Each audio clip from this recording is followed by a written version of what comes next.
Hello and welcome back to The Iron Underneath, where I look at George R.R. Martin's epic A Song of Ice and Fire through the lens of mythology, folklore, history, and literature. This is a spoiler-filled channel. Everything I talk about is from books 1 through 5, various chapters of The Winds of Winter. So if you'd like not to be spoiled by what's to come, even though I'd hate to lose you, I'd rather warn you. Today I'd like to start with what will most likely end up being a series of videos, the first being about the wall.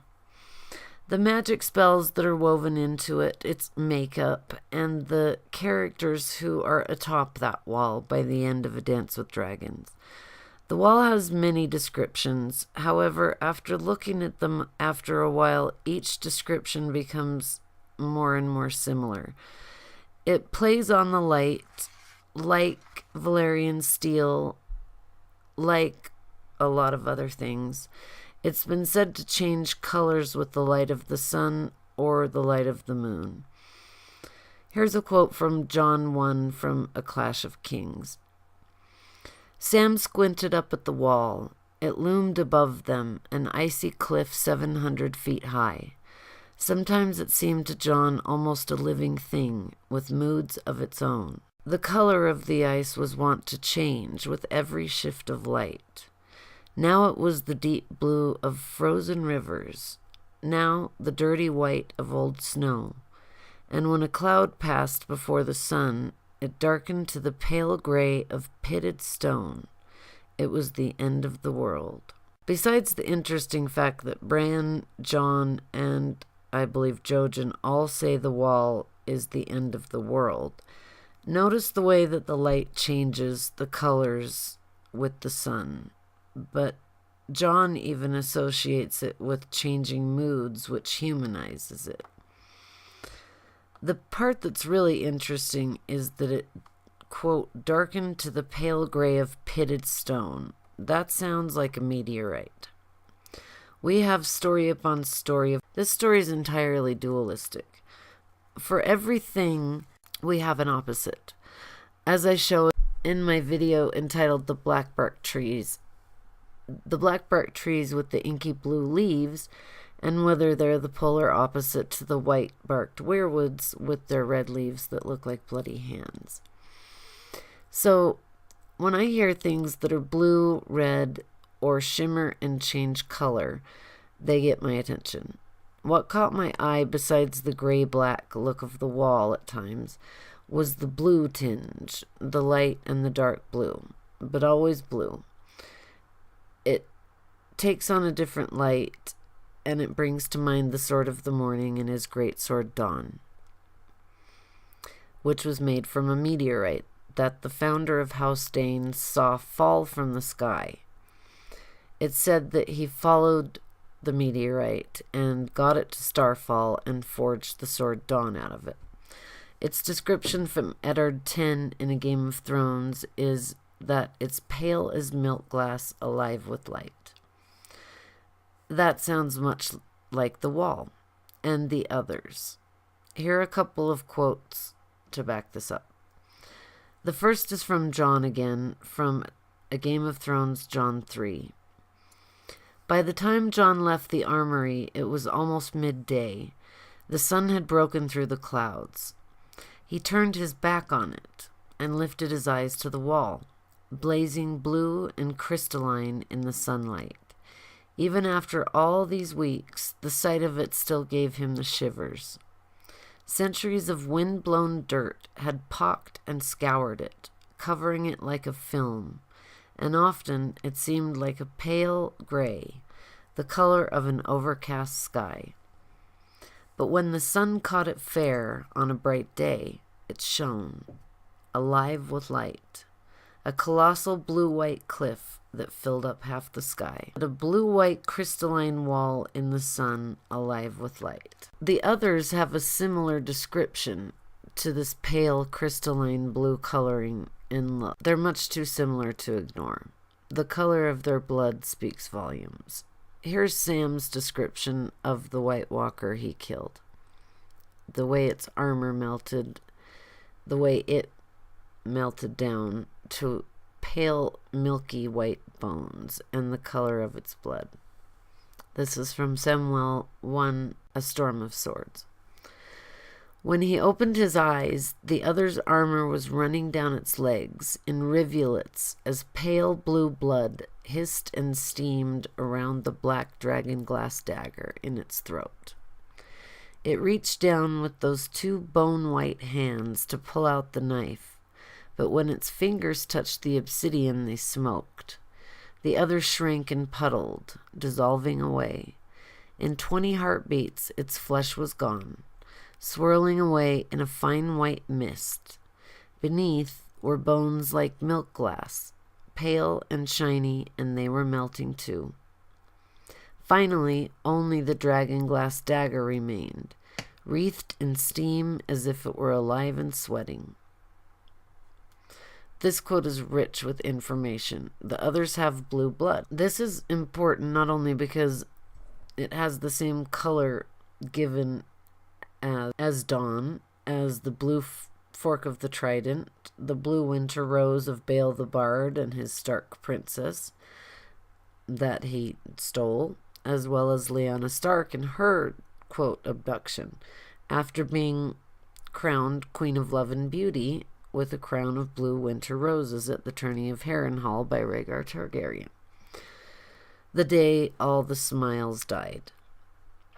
That was the day that the red and blue bloodline came together.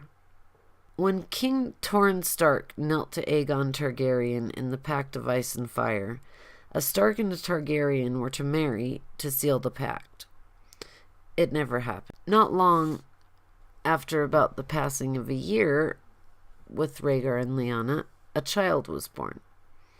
A child who's grown into a man, a Lord Commander of the Night's Watch, hidden all of his life, lying dead in the snow as the cold turns colder and the blood soaks the snow, under a sign that reads traitor. The same circumstances as his beloved foster father, the only known true father, Ned Stark. He was beheaded in King's Landing, wrongly accused of the same thing, being a traitor. So, the cyclical world again.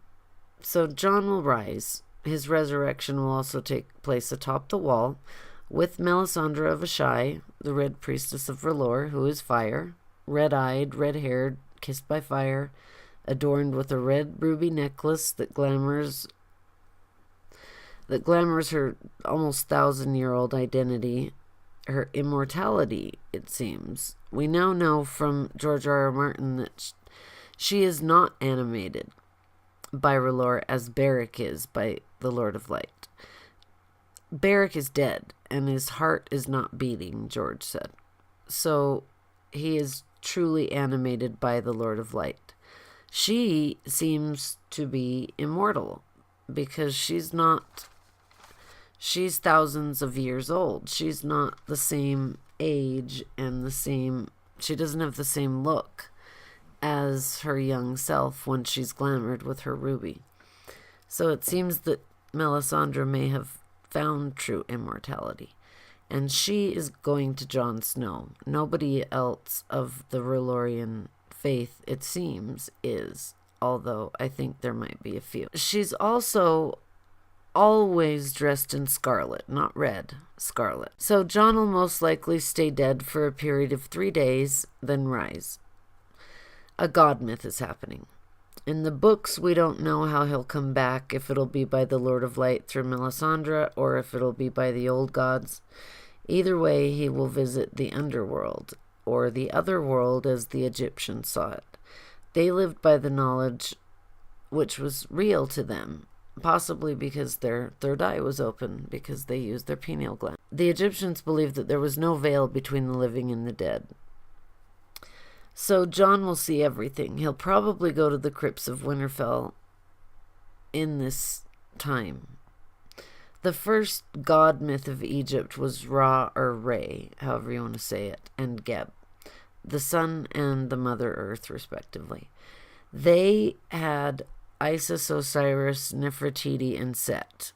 Isis and Osiris in true royal blood fashion, had a son together named Horus. The Lord of Light actually was one of his many names, Horus's. Osiris's brother, Set, coveted his throne, and he tricked Osiris, cut him into 14 pieces, and put him in a cedar box bound with iron and sent it down the Nile River. The statue of the Lion of Night in the House of Black and White is made of cedar wood. Iron holds spirits in, or binds evil out. Just like the kings of winter sit with iron swords across their laps in the crypts of Winterfell, iron keeps spirits either in or out, as I said.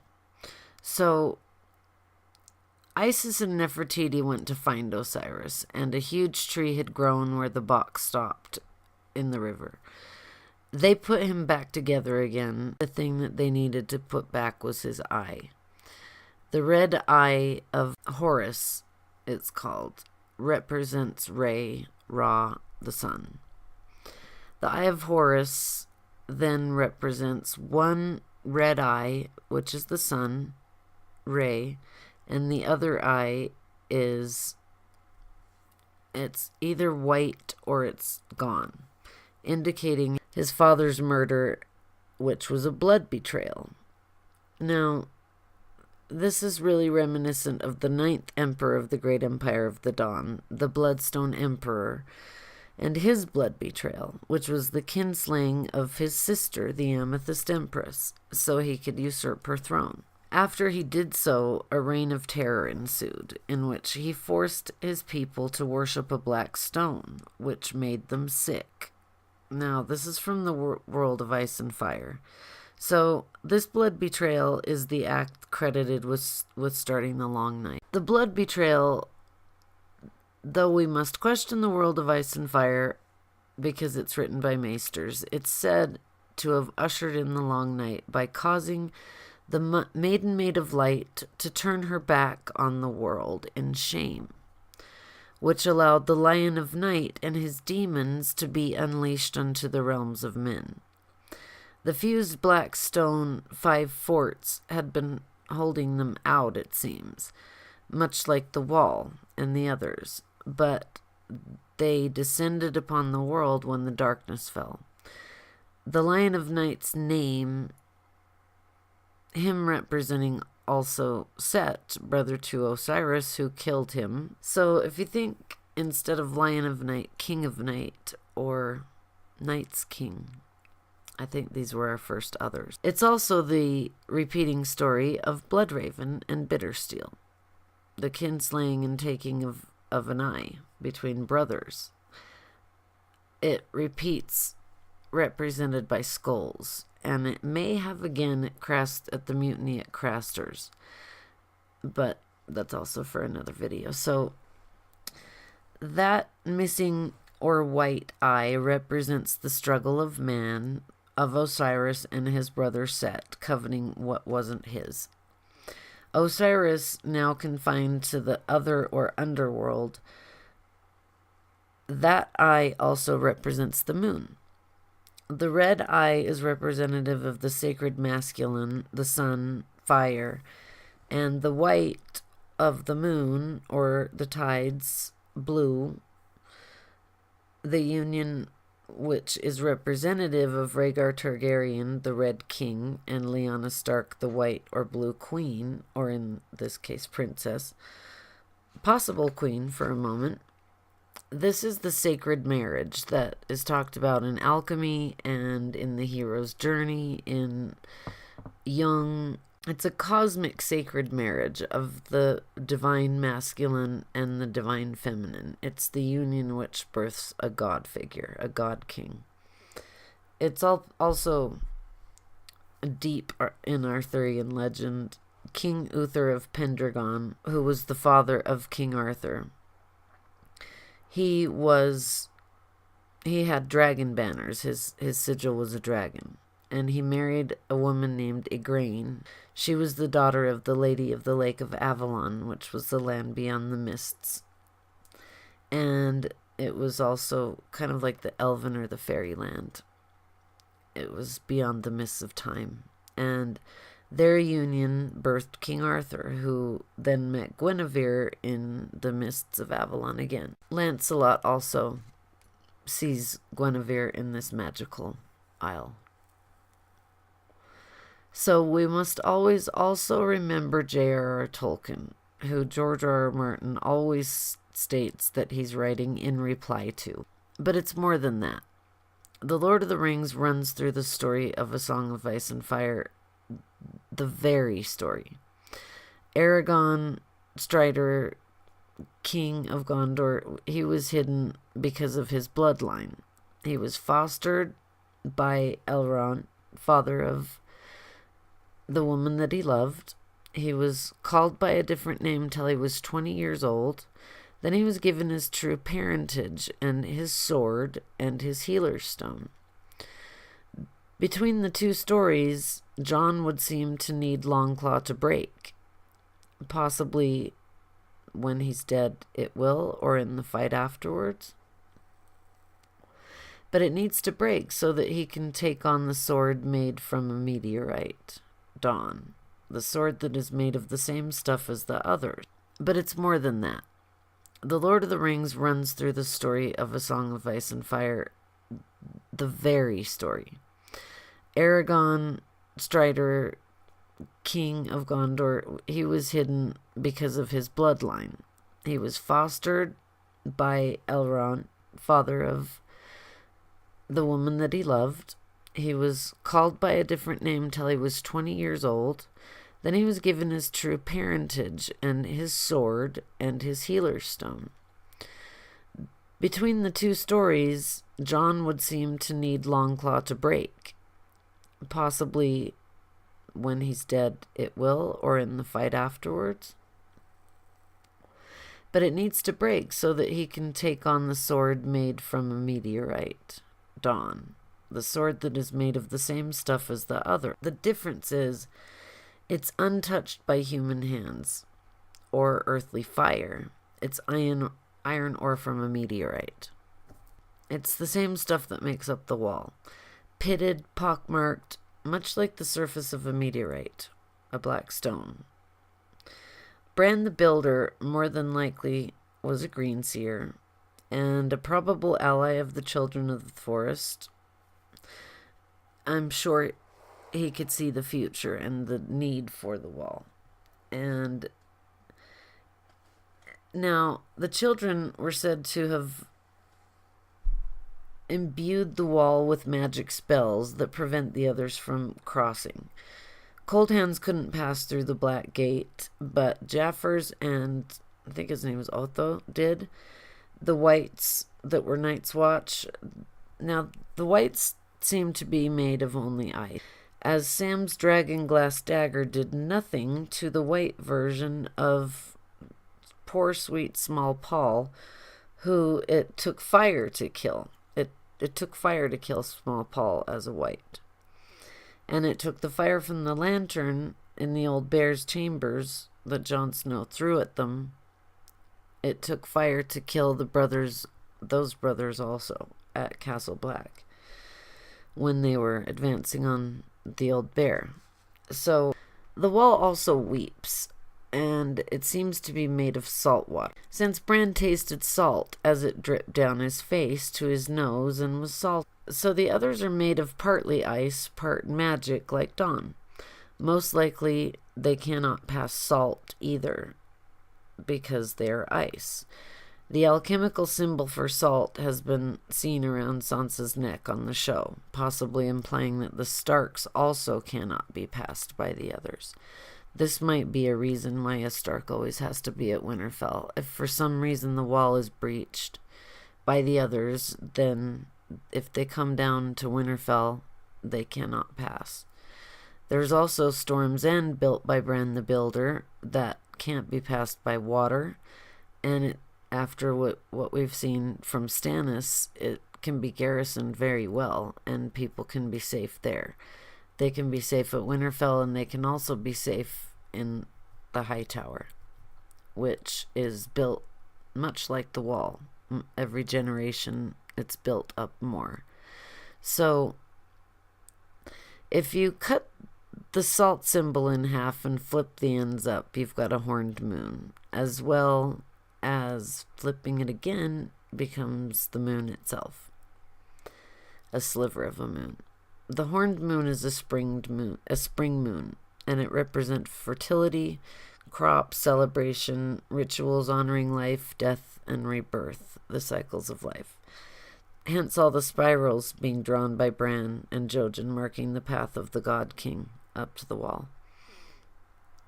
Also marks Garth Greenhand and the influence that he has over this whole story, and I'll do a video on that later because he's really, really interesting. We also have H.P. Lovecraft's Black Stone as the last piece of the puzzle. In his book, Shadow over Innsmouth, the people of Innsmouth were in kind of a trance because of a black stone. It was disturbing to the narrator. They wandered, lost, with a blank stare, mouths agape. Some were mad. Most went mad. The black stone seemed the reason for all of this, and it turns out to be a kind of communication device between an alien race.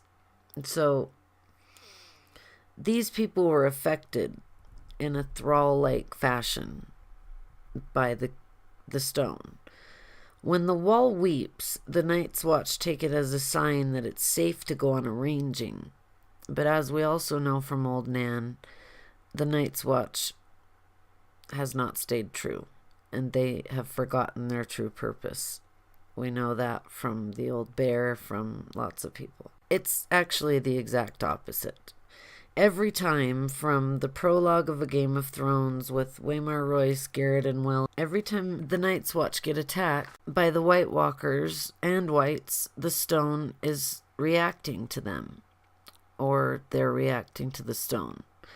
Whatever dawn is made of, it's probably lighting up when the others activate also, glowing blue as the others' spears glow.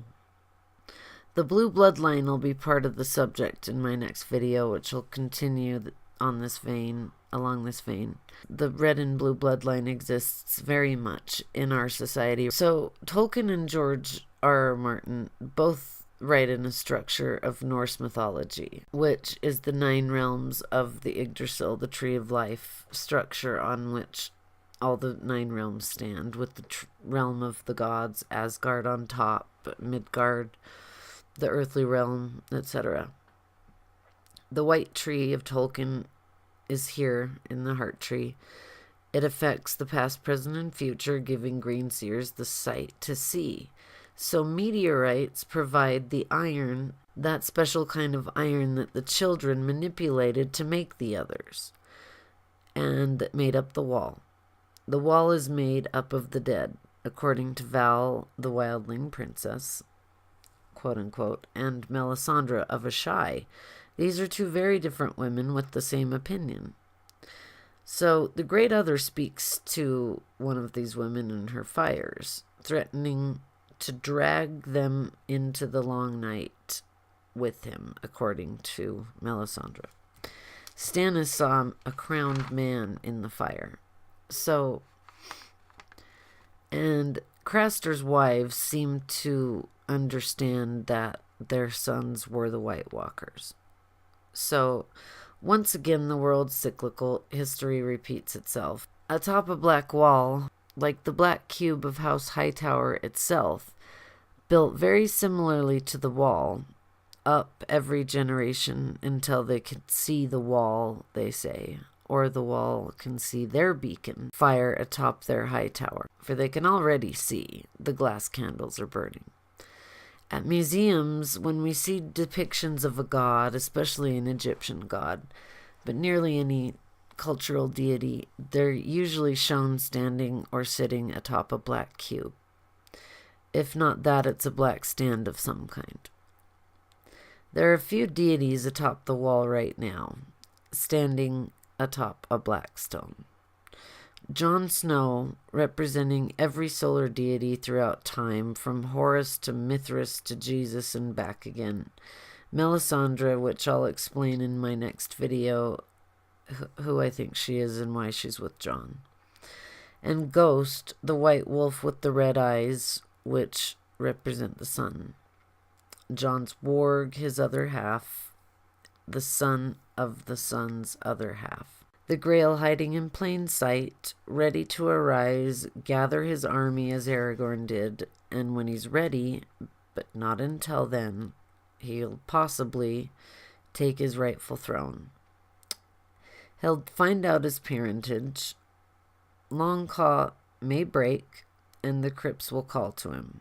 I want to give credit for the black stone being in the wall to REOLIZ, an incredible writer who wrote a piece called The Theory of Everything, which I'll provide a link to below. In it, REOLIZ talks about the wall being made of the stone, and I always want to give credit where it's due. This is a beautifully written piece of writing that I didn't read until I mentioned my idea of the black stone being inside the wall to my friend Bran the Builder. And he referred me to REOLIZ because he remembered that there was something written along those lines that he'd seen. So, thank you, Bran the Builder, for telling me about REOLIZ, and please read The Theory of Everything. It's incredible. And REOLIZ, I really want to thank you for allowing me to do the video about the black stone being in the wall. So, also please like and subscribe if you haven't already, and come back for the next video. Till next time.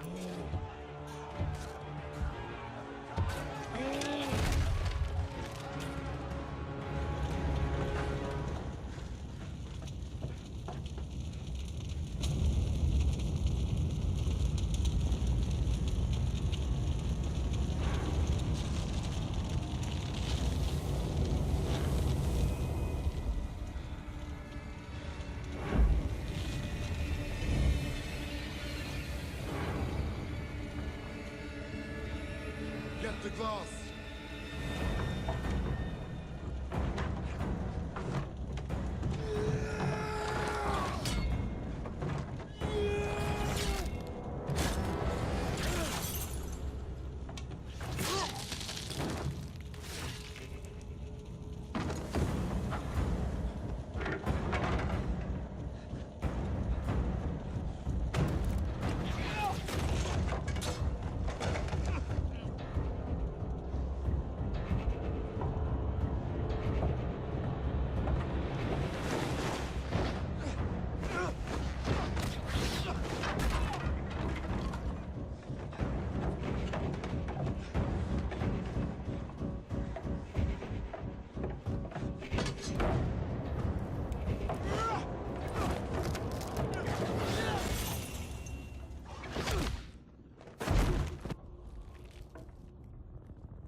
Don't go out there.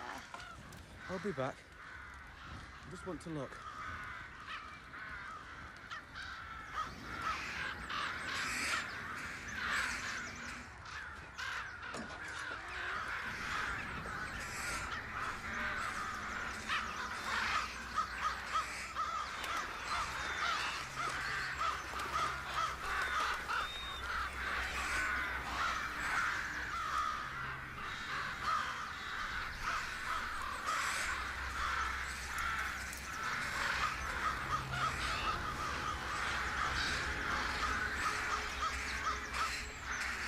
inside. Go back inside. I'll...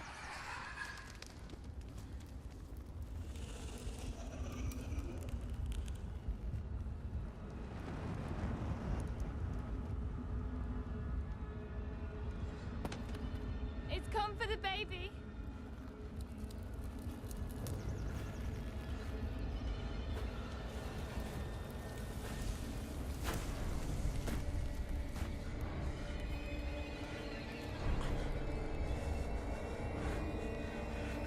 Stay back!